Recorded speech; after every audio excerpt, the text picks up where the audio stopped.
Hey, what's up, guys? It's Nuke once again. Another live show. It's a little earlier than usual. It's just that I'm starting to find that it's starting to get really busy in the evenings, social life, work stuff. So I might be pushing these shows a little earlier um, because just to I see things are slower for me in the mornings and early afternoons. So we'll see if I get the same amount of viewers. But yeah, we already got a couple of you guys in here. You guys know where to find me besides YouTube, Twitter. All the links are below. Twitch. I don't have anything to sell to you guys yet. That's in the works. Nothing crazy. But yeah, just wanted to discuss today. This ties into a very important concept. I see a lot of complaining about Men's Mental Health Month and how little society cares about men. Um, you see this in popular, like when I scroll through Instagram and I scroll through social media in general. There's always these posts about, like, so and so men unalive themselves a day. So and so men have this issue. And um they make TikToks or IG reels about this, social media posts, kind of like to spread awareness and all that stuff about men's mental health, and also how no one really cares. But the other thing that June is dedicated for, everyone's all about and all over, right? And I just wanted to address this because it's kind of annoying, especially as a guy. I'm hitting my mid 30s, so it's like, looking back, I lost a lot of time being angry and um kind of wanting to change, like, activism, trying to change things that I couldn't change, right? And I know that a lot of these content creators say things like that because they're just trying to get clicks and likes, because everyone wants to profit off. They're just trying to create their brand or make their brand bigger, get more traffic, and play on the emotions of others. And one of the emotions is, you know men's loneliness, men's inability to find a mate, men's inability to even matter to people outside of their family, and all that stuff.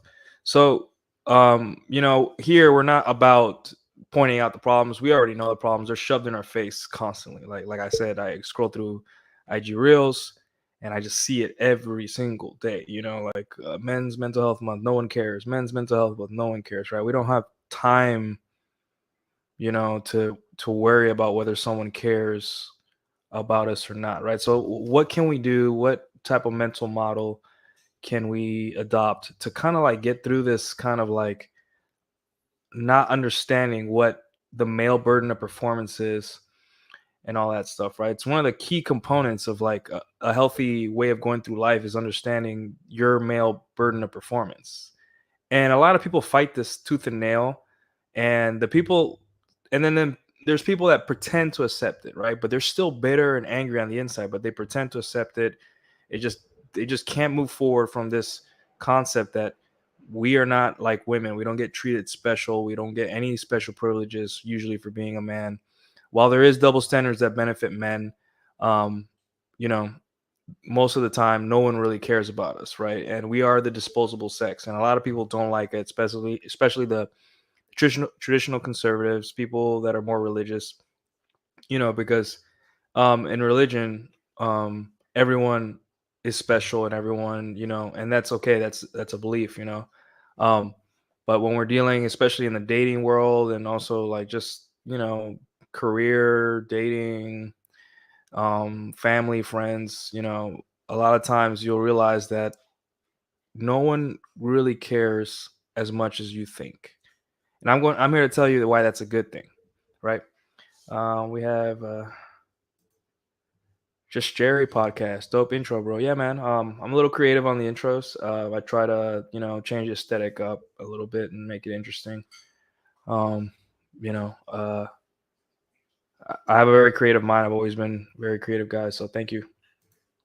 But yeah, like, we need to move on from feeling sorry for ourselves as men, but there's other things on the other side of that that will help you get there. And I could tell you why a lot of men are stuck in this, like, no one cares thing, right? Give me 1 second. I'm gonna close the blinds real quick.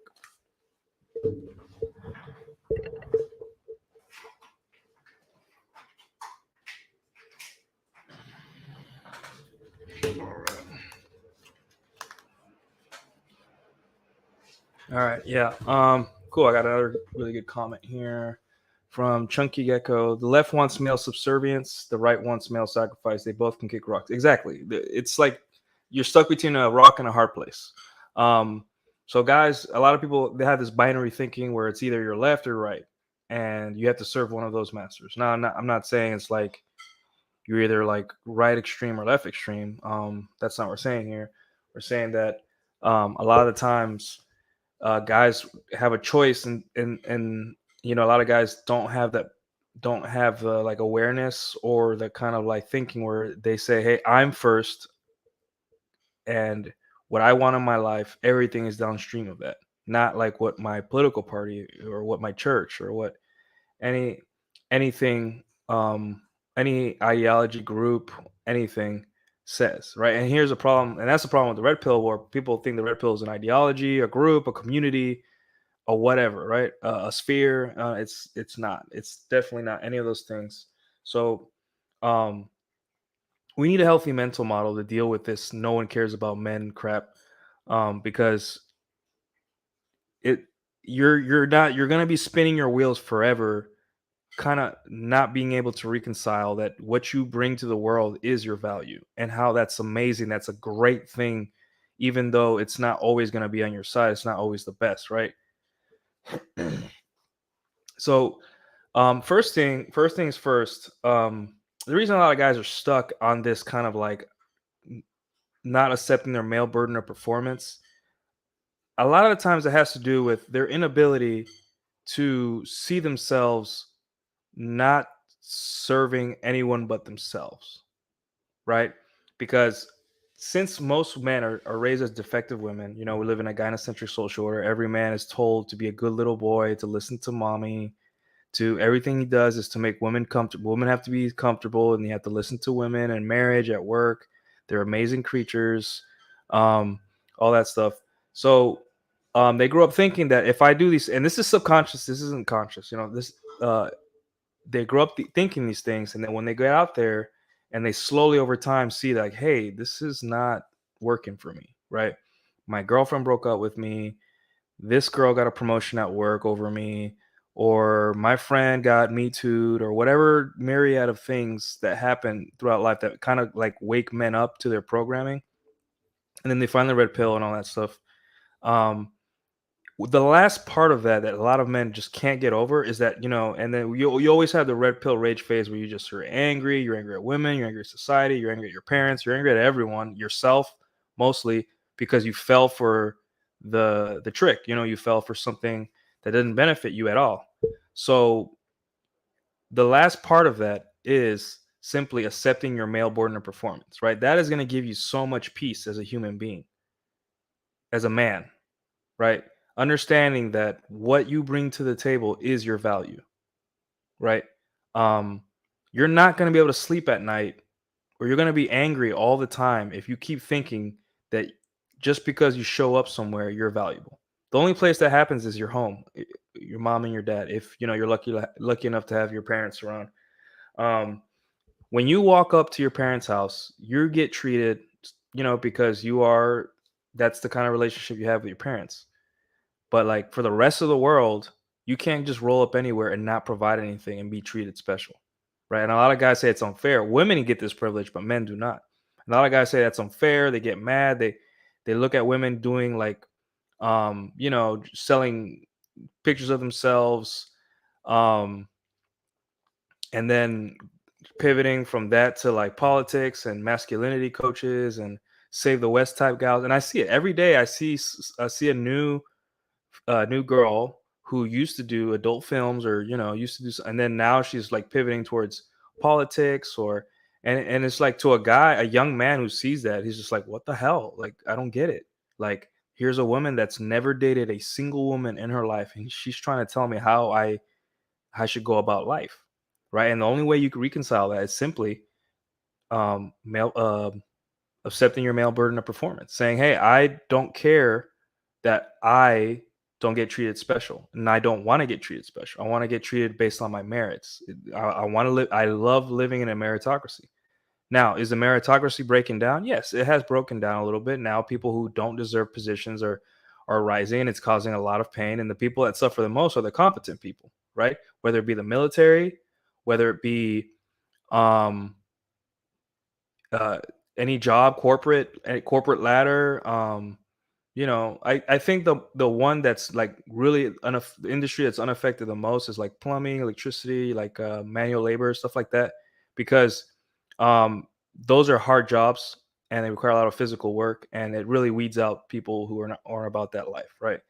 But like for the most part, yeah, the people that suffer the most in society are people like that are competent, because those are the ones that have to put the extra work for these people that don't belong in the positions just because they were filling a quota or something like that. So couple this male burden of performance, the acceptance of your male burden of performance, couple that with making yourself your own point of origin, and things will get clearer, and you'll have that motivation again to like really get out of this rage phase, get out of like go out there and do something, because a lot of men will watch red pill content all day, will watch podcasts yelling at women all day, which is fine. It's your life. You do what you want. But the final piece is accepting your masculine burden of performance coupled with making yourself your own point of origin. Because now from that point on, everything you do is for you, not for some girl, not for your mom or dad, not for your brother, not for your pet, not for your friends, not for your followers. It is for you. And anyone who's on your program or with you is with you. Anyone that's not, it's not. It clears your mind. It gives you peace. And you don't have to be posting stuff like, men's mental health, no one cares, people are dying. I'm like, yes. And I know you guys are like, well, have you've never dealt with men um taking the easy way? I'm like, yes, I have friends that have attempted to hurt themselves. I have lived next door to people in the military, in the barracks next door, who ended their life, and I had to really, and we got announced when I was in nuke school. We got announced through the PA system, hey, so and so, the memorial for so and so, and it didn't matter, officer, student, sometimes instructor, people were giving up. And it doesn't matter, guys, if you're a six-figure earner and you have 34 years old, six-figure earner, have beautiful women, or you're just a 22-year-old guy that can't get laid, or no one cares about him. If you don't adopt these mental models, you're at risk. And if you guys don't believe me, go ahead and read Fred's story on Aaron Clarey's The Menu. Right, I have my prior video talks about that, where if you guys don't accept your male burden of performance, and if you guys don't accept that everything you do is for you and no one else, you are the first thought in your mind, then you are at risk for either a deep depression or just giving up. And I don't want that for anyone. Let me catch up on these chats. Just Jerry podcasts. Most people are in the middle, I think. Yeah. If you guys go out there and experience life, most people, what they do is they adopt one or two very strong positions on a political side, and then everything else is just like centered in the middle, like the guns, the abortion, stuff like that. Is really like people who latch onto those beliefs are very about those beliefs. Like they will. Those are the only things I see people like true activism for and lobbies for. Everything else is like, sure. We got Kate in the chat. Hi, Nuke. Hi, Kate. What's up? What's going on? Thank you for tuning in this early. Chunky Gecko says, this is why both sides of the country hate RP, MGTOW, men's rights. Yeah, it's because, Chunky, I could tell you're very switched on guy. It's because the conversation no one's having with young men is telling them, hey, do what you want, right? I spent my early 20s broken, confused, depressed, not understanding life. I spent my late 20, like 25 to 29. I was in the military, but like I spent them angry, unplugging, trying to look cool, trying to be the coolest dude ever, trying to like, be the save the West type, vote for Trump, blah, blah. And then now in my early 30s, early to mid 30s, I'm like, I'm going to be back. I already got Like I already achieved. I'm still striving for more, right? But I'm doing it for me. It's all for me. And I found a peace, an unimaginable peace that I never thought I could achieve. I simply looked at my life and said, from here on out, it's me, right? I am number one. Because if I'm not number one, then society will steamroll me and crap all over me. So thank you for the comment, Chunky. Dr. W, PhD. So many people get stuck on the world on the world being unfair and never move beyond that. Yeah, and the cool thing about being a guy is that you will eventually get over yourself. You will eventually, because like the world is going to keep moving. People are going to ignore Men's Mental Health Month for the rest of eternity. No one cares, right? And that's a beautiful thing, right? Because no one cares, now you have the freedom to prove to the world beyond that you exist, your worth. And you'll be surprised that what you have to bring to the table, as long as you work hard a little bit, is much more than you thought was valued, right? Like I simply dated guys and I just sat in front of pretty girls for 2 years, and I am able to and I read a couple books. I've been in the manosphere for 10 years, the old manosphere for 10 years. And now I'm like talking to you guys and able to, maybe trade notes with you guys and have, very intelligent people comment on my videos and stuff. But yeah, I didn't think I was qualified for this, but apparently I am. So, it's just, you have more to bring than you think, because society really devalues men a lot to what we bring to the table, right? You ever see these girls on podcasts, or even like hustle influencers, any person that comes on a podcast, that all they talk about is money, this high value man, that blah blah blah blah blah blah. Let me tell you something. Like I said in my like I told Sergio on my on the Purple Pill podcast, the average age on a aircraft carrier, the most powerful weapon we have in existence that ever existed, an aircraft carrier, right? Because of the amount of jets we can like level a country, right? Um, the average age is 23 years old. And these guys go on these podcasts and they're like, high value men this, high value men that. When I was operating nuclear reactors, I was like 26. And the guys next to me, left and right, some of them were 23, 22, 21. I think we had one guy that was 21 years old, right? Operating throttles, pushing the ship so we can go destroy ISIL, so we can go make sure that no pirates would attack, the oil tankers, so we can go show a force, so we can show the world how powerful we are as a country, right? Are none of those men high value? High value according to who? They were high value to me because they saved my ass a lot of times down in the plant. And we were trained to sacrifice our lives, doing fire drills. And a lot of those guys too are also 22. And I had to, lead them into, we did drills. I never put out an actual fire outside of training, but like we were trained how to put out a fire in case we were to go to war. Right. So, it's unfair because imagine that 23-year-old coming back stateside after an 8-month deployment. And then he sees a podcast of some guy he doesn't know and a bunch of girls who, post-wall girls that have, turned their body into, they look like Barbie dolls, I'm sure they're nice people, but telling him like, hey, you have skills that are so valuable to society, but you're not a high value man because you don't fit my description. That's insane. That doesn't make sense, right? Because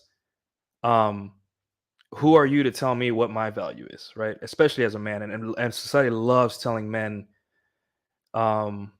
what they should do, and to the benefit of who? The gynocentric social order, right? Let's move on. Chunky Gecko says it's a struggle trying to learn a new skill or hobby without being shoehorned under the tutelage of a woman, and this woman win get visible pleasure talking down to you and one up on you. Yeah, could you go more in detail on that? Are you talking about like what type of hobbies, right? Because I, like, for example, I like to play piano, and I did have a girl that I dated who I liked a lot, where she gave piano lessons and she was a concert violinist. And she kind of like, you should play. I said, hey, let's duet this song. She'd be like, no, I don't like it. She was kind of condescending, but I mean, she had a hot, that's her life, But if you can go into more detail on that. Chunky says, going out and wanting to learn new things is painful now. Yeah. Damn. Just Jerry says, damn, if I was in my 20s again, I'd definitely get into those trade skill jobs. Now, they're not easy, guys. Like there's a lot of work involved, and it takes a while to get to a certain, your licenses, and it's not always, and it's not glamorous, and it's not like, unless you're living in one of these towns where women really value, like more country towns, like you're not going to be seen the same way as a lawyer, doctor, and all that stuff. So Just Jerry podcast says, hey Nuke, do you recommend maybe young men, maybe like 16 to 20, to consider the military? Yes. I mean, I'll give you this much. The best decision I ever made was becoming a nuke, and the second best decision I ever made was getting out of the military. Right? Remember, the military is not the number one thing. Is you have to understand that your number one goal in the military is to stay out of trouble and just show up in the right uniform at the right time, and you'll be fine. Right? Military is a very crazy place where there's a lot of personalities. Throw in some women, throw in some cheating, some crazy deployments, and you have a recipe that if you're not careful, you can get in lots of trouble, right? So be like, if you're going to join the military, be as much of a wallflower, do your job, get your experience, your training, get as much training out of the military as you can. Don't focus too much on the drinking and the partying nowadays. Get as much training as you can and get out. Unless you really enjoy it, then make a career out of it. Fred Jacobs says, societal shit test. When enough men are done with the bullshit, things collectively change. Can't force it though. It's organic. Focus for yourself, like an elephant tied to a tree with a small rope. Yeah, most men have the key to their own prison in their hand, and they're just stuck in the. Sometimes the door is open, right? And I see it all the time. I see men that, like, for example, struggle with dating, but what they do is they're just too afraid to talk to a more attractive girl. They're like, oh, this is too much work. I'm like, no, dude, this is what happens when you deal with more attractive women. Your game just has to be tighter. You have to be more disciplined, and you have to like get over your fear of rejection. That's the key. But no, I want to go with unattractive women, fat women, whatever women, right? And they're stuck there forever, you know. So yeah, and the thing is too, the sad thing is that for every crazy Overton window shift where things get crazy, right? Like, like there's a lot of Overton windows that are like right under our noses, guys. And I sometimes I bring them up and I'm like, you guys not seeing this? There's viral female accounts that used to be, these women have videos on porn sites, right? I don't know if I'm allowed to say that, but videos on spicy websites, right?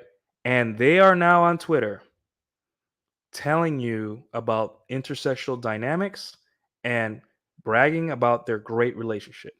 That's an Overton window shift that I did not expect to see this fast. And it's right there every day. I see it. I see it every day. And I'm just like, wow, nothing really matters anymore. Like, and you wonder why men are checking out. And it's not the men that are checking out, the young men that are checking out, kind of like playing video games, focusing on their sedations, spicy movies, video games, all that stuff, right? It's the guys like us that are like, realize we were making good money, where we figured out women, so we, once in a while we go on a date and enjoy women's company. I mean, that's it. We have the healthy mental models. We go through life. We're happy.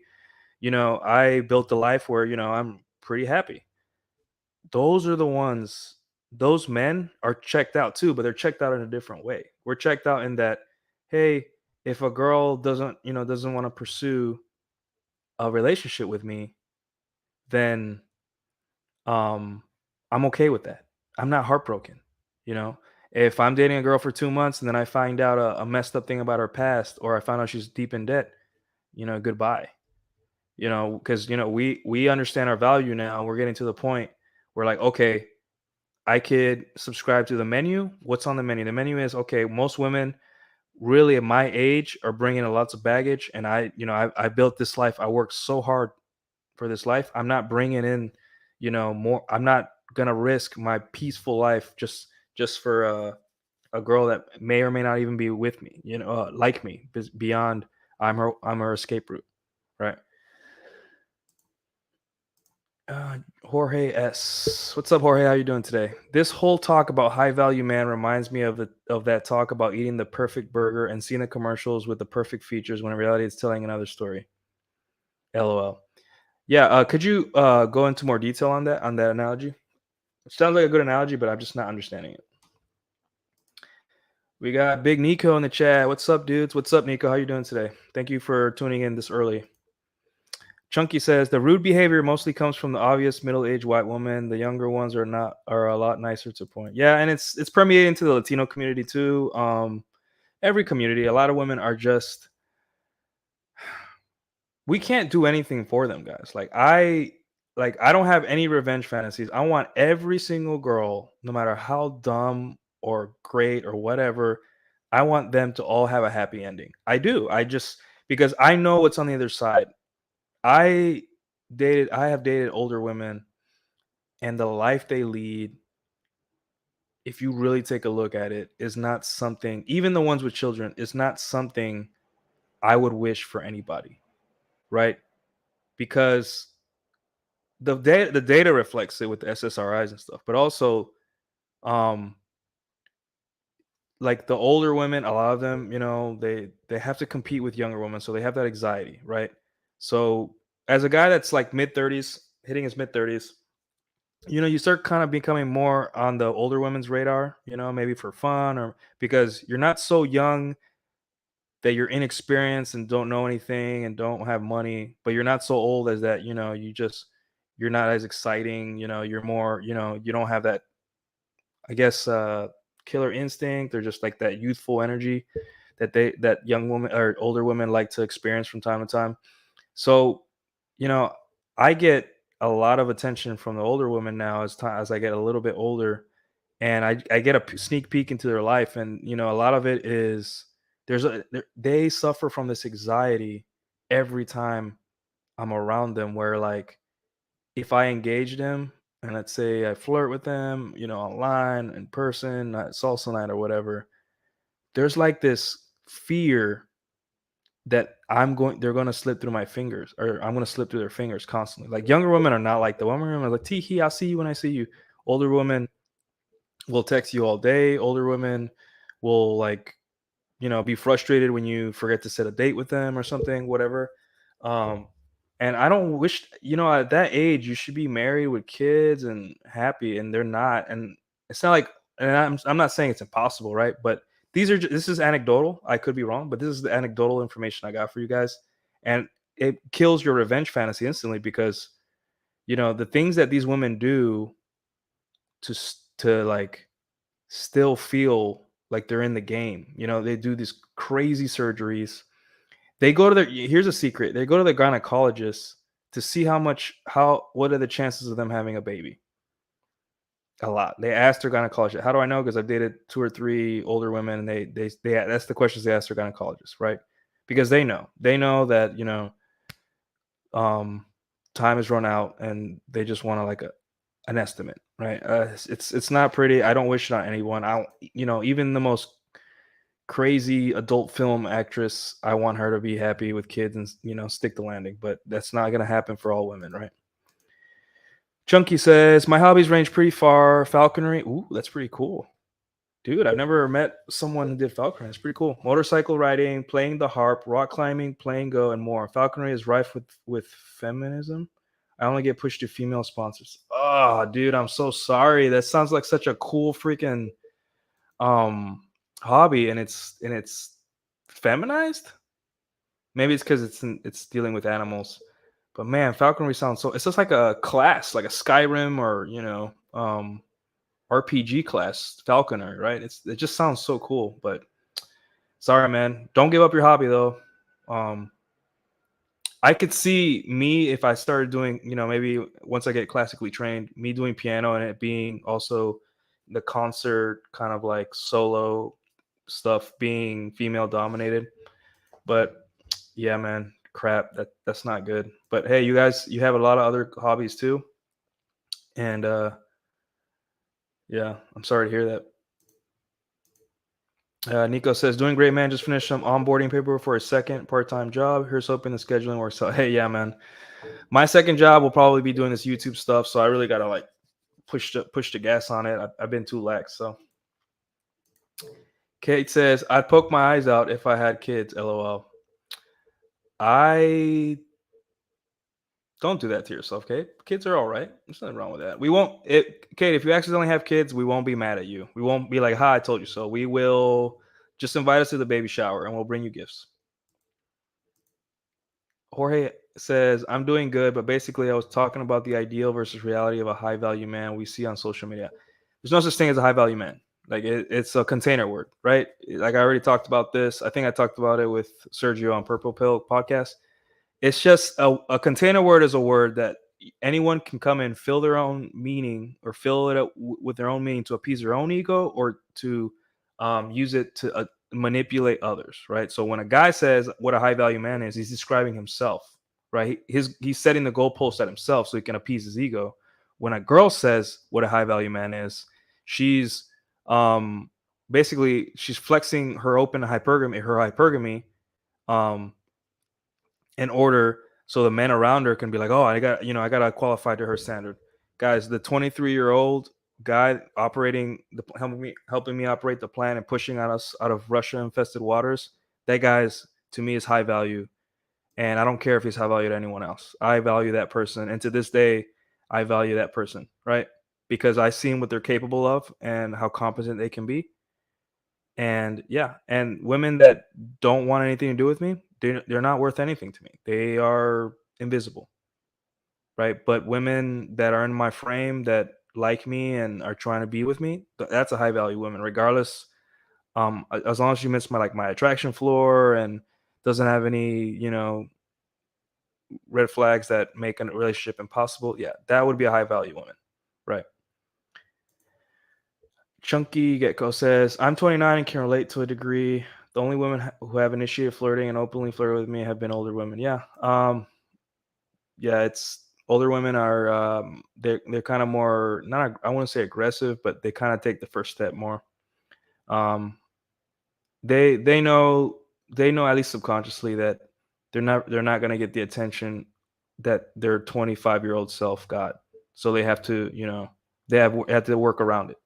So, and that's not to say there's great older women out there that are good people, right? But in my dealings, the women that stress me out the most are older women because those are the ones that are more possessive, message you all day, kind of are more jealous, more anxiety around you, and they also a lot of them are overly sexual, which a lot of guys will be like, oh, that's fine, don't be such a stick in the mud, right? But like I don't need 10 5 or 6 pictures of you every other day half naked constantly in my messages, right? I don't need that, right?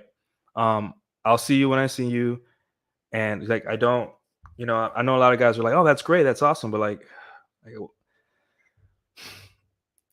for me, getting nudes is nice, but it's once a guy sees you naked, or once, also I don't want it pushed in my face constantly every day.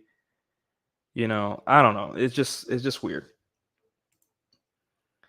Fred Fred Jacob says some of the most delusional men I've ever met had some of the craziest dating lives. They just live life on their own terms and just go after what they want with no concern if people like them. Yes, and we like to call that mental point of origin. And it's hard because there's a lot of things that men have to check in with, or at least they tell us, like, um who is this hurting? You living your life. So we have the trad that say don't lick the ice cream, right? Just because I slept with a girl that I liked, now she's ruined forever because I alpha witted her or something. Like, no, guys, like I said, I had a girl that left me for a guy that's 6 inches shorter, a virgin, and objectively not that attractive, right? And she's happy as can be, and I'm happy for her, right?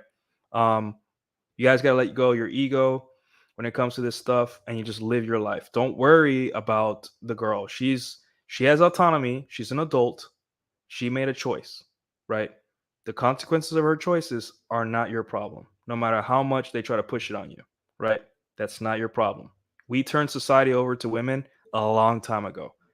Feminism is on its third victory lap. Now we're complaining about how movies aren't masculine enough, and we're complaining about how women are showing too much skin on Twitch to get followers. We're complaining about these little things, like these little petty things that, and I'm like, hey guys, they won. Like, let them. We turned society over to feminism a long time ago. They win. They did it. You know, they they beat the system, or we turned it over to them, and now we're seeing the downstream effects of turning everything over to them. And there's nothing we can do. You can just have a healthy mental model, and instead of posting about men's mental health awareness and how no one cares about men and MRAs and all that stuff, you can like move forward with your life and enjoy life on your terms, right? You want to adopt a dog, adopt a dog. You want to focus on your hobbies, focus on your hobbies, right?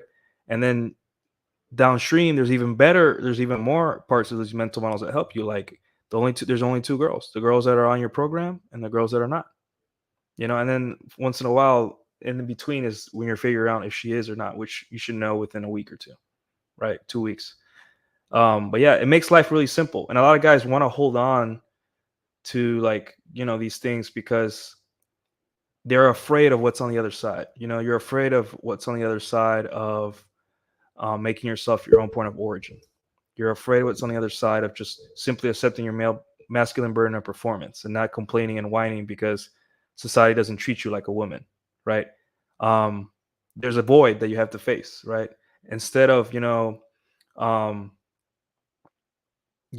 women accountable, maybe hold yourself accountable, but not like the way a trad or a leftist or a right or whatever, anyone outside yourself. Hold yourself accountable in that, is this what I want? Am I doing what I want? Why does it bother me that some promiscuous girl thousands of miles away is doing her thing? I'm over here in another state. Why does that bother me? Why does it bother me that an adult actress who got piped for a living is now married and happy and has a kid on the way? Why does that bother me? Is it because you're holding on to something, or you're thinking that it's not fair? Because I'll tell you what, guys, like once you adopt a lot of these mental models, you're going to realize like, oh, I built a life where now I have time for hobbies. Maybe I learned game and I have a little rotation of women. And yeah, I guess it's not fair that, OF girls are getting it all. They're having their cake and eating it too with sprinkles. But now I have 3 girls that maybe look just as good as that OF girl, and all 3 of them scream my name in bed, and one of them is trying to be my girl. That's what's on the other side of making yourself your own point of origin. And it's a scary step because you feel like you're abandoning society. I get it, guys. I get it. I felt like that when I finally looked at myself and I was like, I cannot keep doing this. I cannot keep trying to make my mom and dad, my friends, the military, my new job, all these things priority over myself. Obviously, there's wiggle room where you're like, hey, I have to go to work and produce, right? I have to make sure my mom and dad are okay, and I have to listen to them. And if they're like, hey, why aren't you married yet? I have to be polite because they're my parents and I love them. You have to understand that not all your friends are going to be red pill and unplugged. They may still, and that's okay. You love them for who they are, right? But ultimately, you are the number one thing in your life, and that's what it leads to, right? And then you tell these stories to your friends, hopefully not your parents, right? But you tell these stories to your friends and they just can't believe it. And they think you're some kind of super PUA game player. And then people on Twitter also think the same. People meet you. I'm like, no. I put in a little work, and ultimately I made myself my own point of origin, right? Outcome independence. I don't care about Men's Mental Health Month. Not my problem. My mental health is my problem. Every day is Men's Mental Health Month in Nuke's world. Every single day. Because I'm doing me, and that's all you need, really. You don't need a society, an institution, a government to make a commercial and it'd be, hey, we are thinking about you, Men's Mental Health Month, right? Here's a free therapy session, blah blah blah. You don't need that. We don't need that. Do you really, are you really mad about that? You know? And let me ask you this: or would you be mad if some girl on a podcast was like saying that she needed a guy to be like 6'5", 100, six figures, and be this and be that, when you have a rotation of girls that you like, not like you're settling for, that you like, and all three of those girls are more polite, better, probably better than bed to that OF girl, um, and kind of fighting for your time, like, isn't that better? It is. There's a song from the game. I don't know if you guys remember the game. He was a rapper, had a little beef with 50 Cent. He's an LA rapper, right? I don't know if he's still active, but I used to like him back in the day. He has a line in a song, One Blood, I think it's One Blood, and he says, I got beef with, they say I got beef with 50 and beef with Jay, like Jay-Z.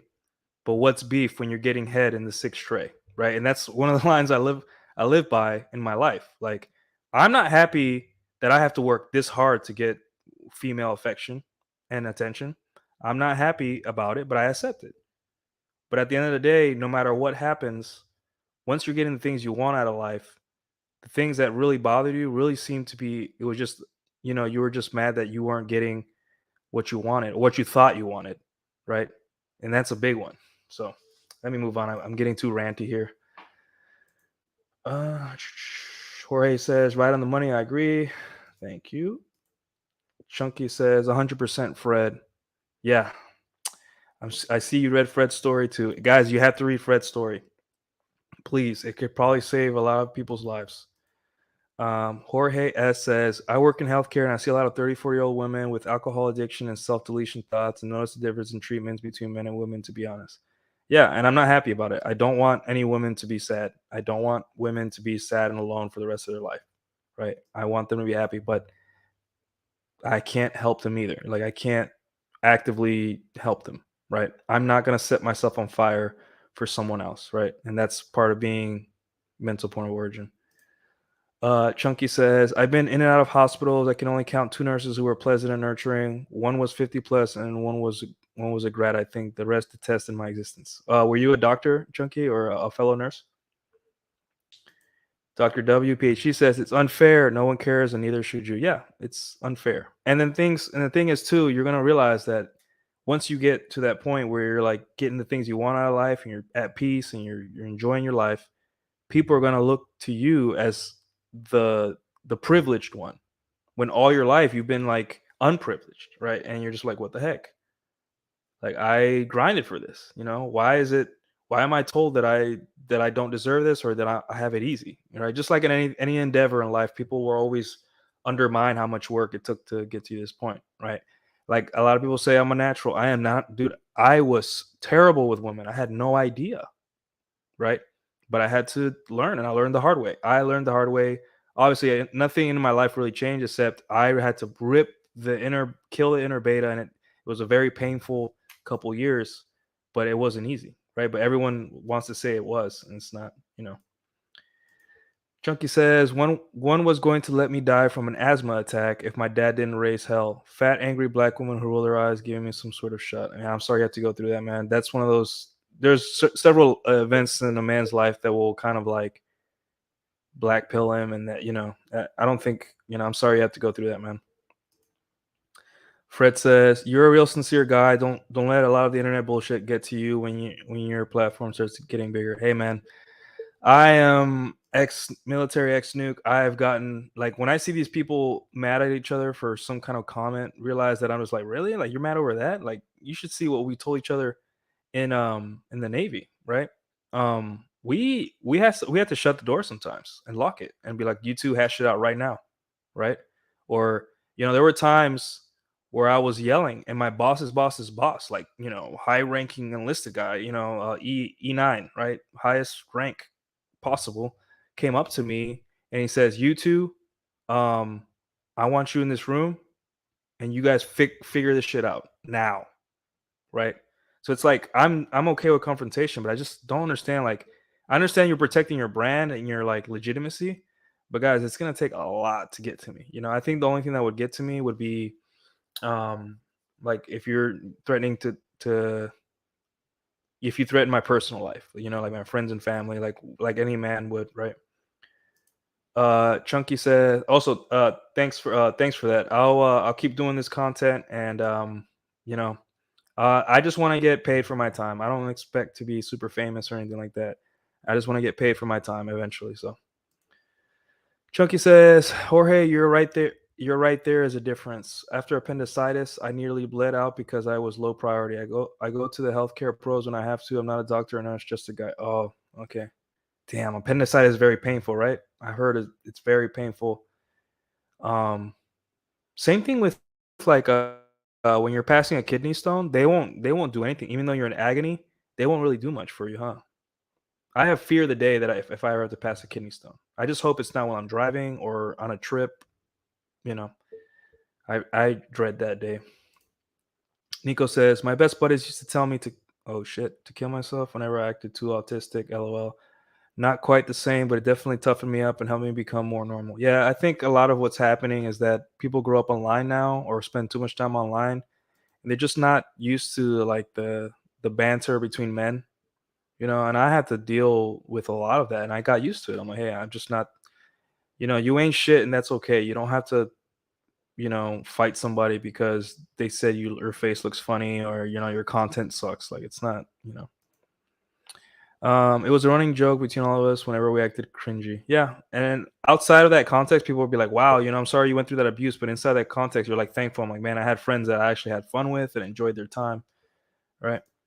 Jorge says, I'm a doc right now and I was depressed and blue pill back then since I could only afford to eat ramen and beans and I had $15 to my name at the time.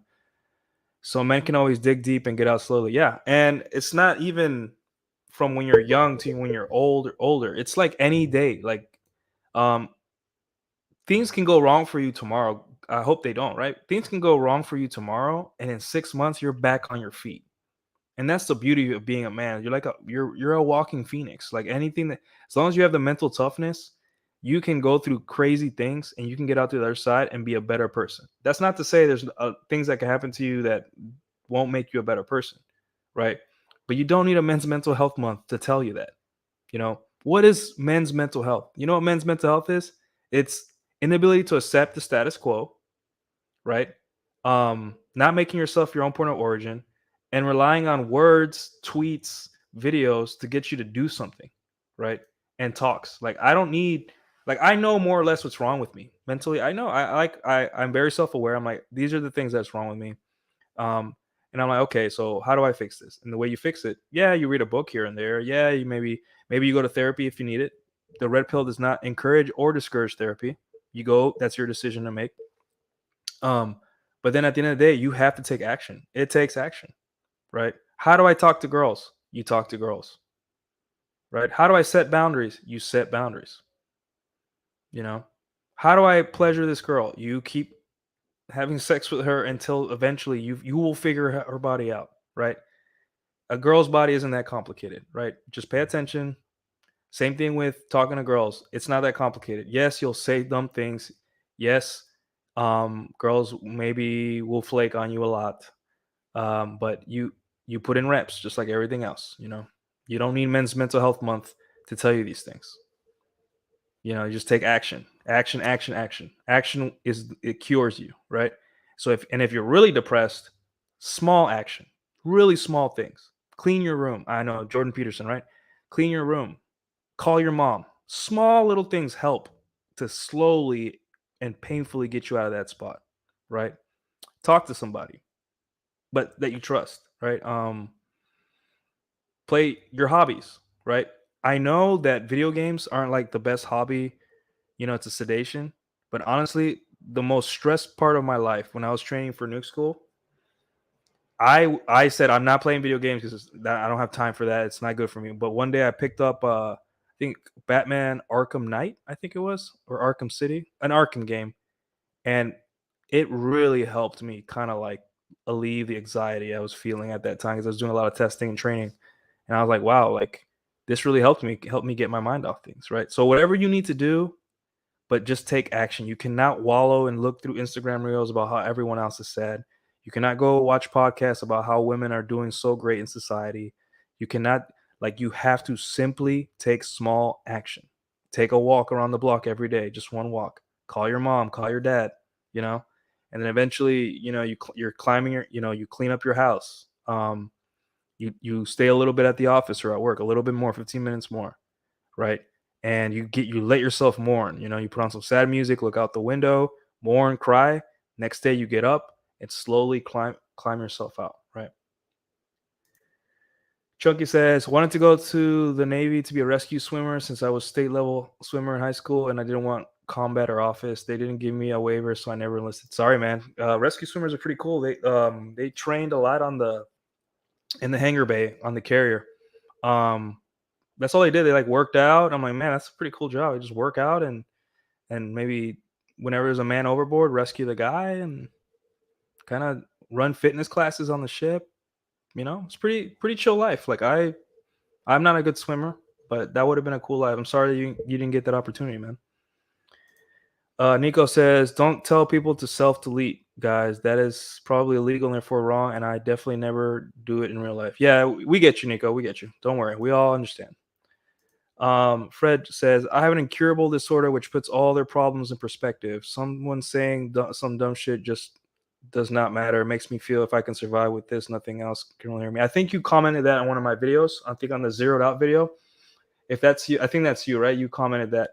I'm not going to go into too much detail about you, but guys, like, there are times where I bitch and complain about my life, and then I go to Walmart or go out somewhere public place or Target, and I see someone in a wheelchair asking for money, or I go to a place and I see a guy that's maybe autistic trying to talk to women, and I'm not talking about autistic the funny way we say it. I'm talking about like really on the spectrum, or I'm talking to a guy that didn't have a father, or I am so blessed and I really need to stop with the complaining in my own life, right? But the thing is, that's part of me and like wanting to maximize the opportunities I have in my life. But yeah, guys, like when your health is involved, there's only one thing you want when you're unhealthy, and that's to be healthy again, right?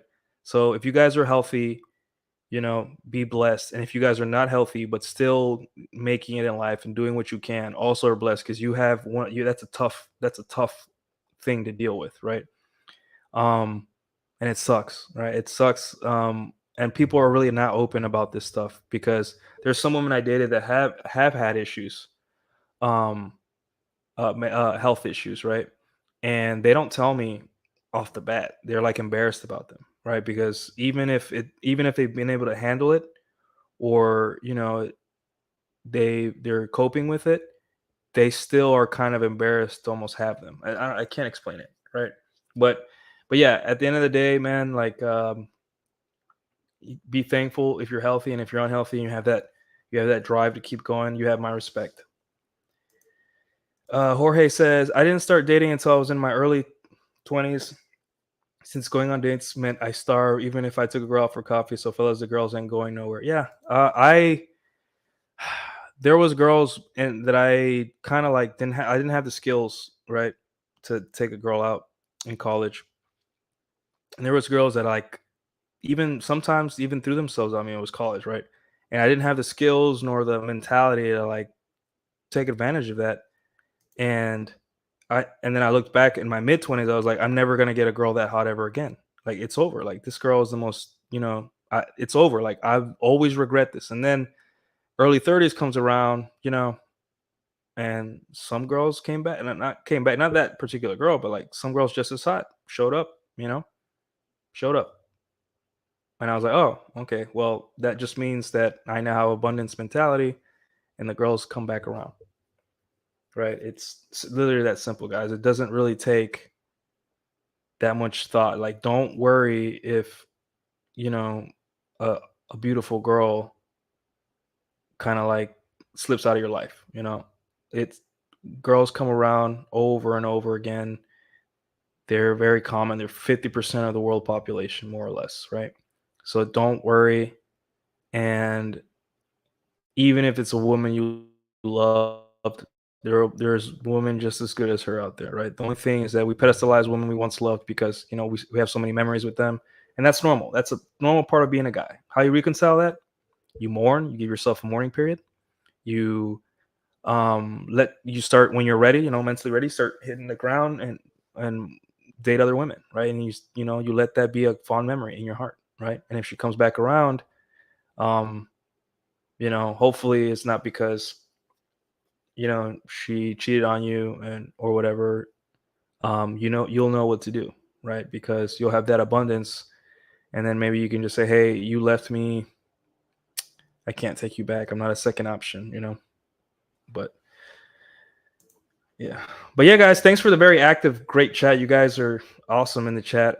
But overall, you don't need a men's mental health month. We don't need stats on how many men sadly give up on themselves. You don't need any of that. It doesn't help you, and it's just meant to make you feel more helpless and make you feel like no one cares about you, which is the truth in a sense, right? Um, you don't need people to like you just for existing. You don't want that either. It's boring, you know. It makes you feel feminine almost, and it doesn't really add to your life to be liked for just who you are, right? It makes you feel like, hey, but like, what about my achievements? What about my piano skills, or what about my military career? You don't value that? No, no, no. We just like that you're Dominican or you're brown, or we just like you know you fit a quota for us. No, I want people to look at me and be like, this guy has a pretty good resume. Or I want girls to look at me and be like, okay, this guy has good game. This guy's in shape and jacked. I'm going with him, right? I don't want a girl to like me just because of of certain things. Obviously, once in a while, it's nice for a girl just to like you because it takes a little load off, right? But you want to be rewarded for your burden of performance. Oh, you want to be rewarded for accepting your burden of performance because it makes it so much more sweeter when you get the rewards that life has to offer, right? Rather than just being given, which is why trust fund babies are so a lot of the times don't really do much in life because they've already been given everything, right? The privilege of grinding and coming from nothing is something beautiful that every man should experience, right? I'm sure that Jorge looks back at those days where he was flat broke with a certain kind of fondness, right?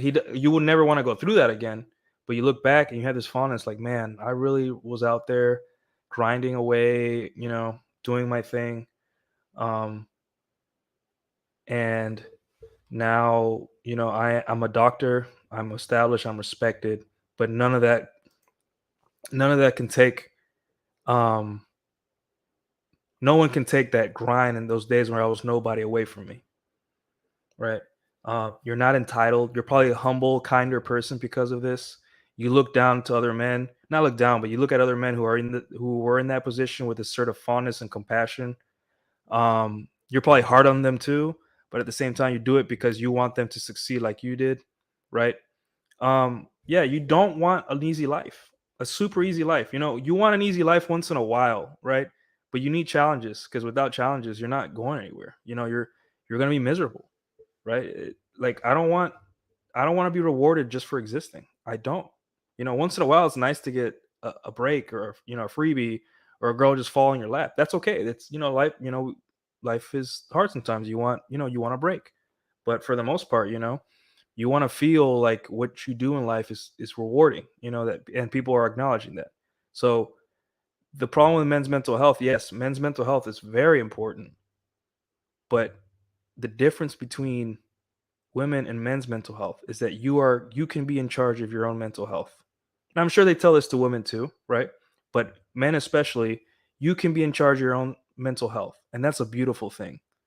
And while you're healing, whether it be from an accident and now you're stuck in a wheelchair, stuck in bed for months, for weeks or months, or a heartbreak, or a job loss, or if you lost your family, or you got divorced, whatever happened to your life, right? Things that I don't wish upon any man, but it you will get zeroed out from time to time, right? You have you're set on a journey, an extremely individual journey where you can slowly heal yourself. That's not to say don't reach out to family to help you. That's not to say don't seek professional help. That's not to say to just take it to the chin and laugh. No, that's basically you're going through a journey of which is going to make life so much more beautiful on the other end of that. You know, so don't worry about how society looks at you, that they don't really care about you, because at the end of the day, you don't need that. It doesn't help you that much, right? Great, Men's Mental Health Month. What do I get? Nothing. It's just words, right? Only people who need other people to constantly care about their health that they don't even know, that appeals to. But to us, it doesn't appeal. I don't. Great. I didn't. Even, I forget every year that it's Men's Mental Health Month until a couple days in. I see all these Zoomers on IG Reels saying no one cares, and I'm like, dude, that's awesome. You don't know how great it is that no one cares. No one cares about me, and I'm loving it. Right. I'm making a podcast talking about things that I probably shouldn't be talking about in public. You know why I can do this? Because no one cares outside of, you guys. I can date multiple women. You know why I can do that? Because nobody cares about me. I can have an argument with my mom and the next day tell her I love her and I'm sorry, and no one will judge me. You know why? Because no one cares about my life. I can change my workout up. I can wear anime shirts to the gym. No one cares. And that's the beauty about being a man. You realize, like, you can go down the street, talk to a girl, and she can look at you in disgust. And no one cares. No one's going to know. Twitter's not going to know. You guys are not going to know. No one knows. And that's the beauty about being a man, is that no one cares. And once you really relish that kind of isolation from the public eye, and having people, you need to have people care for you, there's such a peace. Obviously you're going to gain status as a man, and people are going to require you, society is going to require you to act a certain way, which is, it's not that hard, guys, to be respectful in public and say the right things. You don't have to be an alpha G in public. That doesn't help you. It doesn't help anyone. Look what's happening to all the people who speak their mind, but like in a crazy way. They're getting locked up. They're all locked up. They're getting disenfranchised. And I don't wish that on anyone either. But it's not that hard. But once in your personal life, mostly people don't care, and that's the beauty of it. So I don't need a Men's Mental Health Month. You got Chunky again. Basically, there are a group of girls who will notice you at every chapter of your life. Good to know, because I regret not reciprocating advances of one hot Brazilian who was all over me in high school. Yeah, man. You're gonna regret it, but you're gonna laugh it off, like, man, whatever. You're gonna forgive yourself. You're gonna be like, well, I didn't have maybe the headspace or the skills or something when I was in high school. I was just a little boy. I was just a young man, right? Oh, we got Chat of Arabia. What's up, man? How you doing? What time is it over there? It's pretty late, isn't it? Or are you just waking up? Anyways, nice to have you in the chat, man. Chunky says, "Yep, grinding builds character. Being spoiled brings an empty life and an empty person." Yeah. You don't want that. You don't want that at all. It's hell. It's a different kind of hell that no one talks about. Fred says, "Don't ask for an easier load. Ask for stronger shoulders. Then the weight won't feel so heavy." Great quote, Fred. Yeah. Yeah, and I know it's a very cliche quote, and a very, like, like kind of like super cliche, something that you would see on Instagram on some Insta Thoughts profile. But it really is like, you know, it really is the gift of being a man, is being able to change your situation. I'm not saying women can't do it. A lot often they do, right? But men usually, when we have a really bad life experience, we usually come out on the other end very, like, more robust, more experienced, more humble, more loving, because a lot of times through my heartbreaks and a lot of times through my tough times in my life, my biggest fear is that I'll come out the other end bitter, angry, unloving, unable to be loved. But then I come to find out a lot of times I come out the other end more humble, more loving, more understanding, because now I'm less like, I've been humanized. I'm human, and I understand the human condition even more now. So now I'm going to be even kinder to people that I don't know. I'm going to be even more patient with women. I'm going to not insult people I don't know on the internet unless they ask for it, right? Because it humanizes you. It gives you, like, struggle and strife, disillusionment, depression. All that brings you more closer to the human condition, right? And I know that sounds messed up, but like going through that and overcoming those things, you'll feel more human than you've ever felt. So, all right. Jorge says, men have the keys to the prison in their mind. The choice is whether you want to open that or leave it closed with comfort. Yeah. Comfort is the killer of growth. But comfort once in a while is nice. Not to say, guys, you don't have to live hustle grind forever. You know, I worked really hard to get to this point in my life where it's 3 p.m., 4 p.m., and I can go on my silly little YouTube channel and talk to people. Like, it took a lot of work to get to this point, setting up my life this way. But I'm in a moment of comfort and calm, right? But I know life, one day is going to throw a curveball at me, and it's going to be hard again. So, yeah, guys. Thank you for all the great comments today. You guys are on the ball. If you guys are not subscribed yet, please subscribe to my channel. If you guys have any video requests or anything you guys want me to talk about, please comment below. You guys can follow me on twitter.com. Link is in the description, as well as Twitch and Instagram. And guys, I'll be turning up the content here soon. And I think I'm gonna go back to more like dating stuff. I really wanted to get this out there because I feel like a lot of men haven't accepted their masculine burden of performance, and it's not healthy for people to go about life, mad because society, which I don't know what even society means anymore, like the collective of institutions, public consciousness, whatever, caring about your mental health, when in reality you're in charge of your own mental health. And that's the greatest, most dignifying gift you can give a person, is telling them you have the power to fix your own problems, right? So don't ever let anyone tell you that you need the whole world to care about you.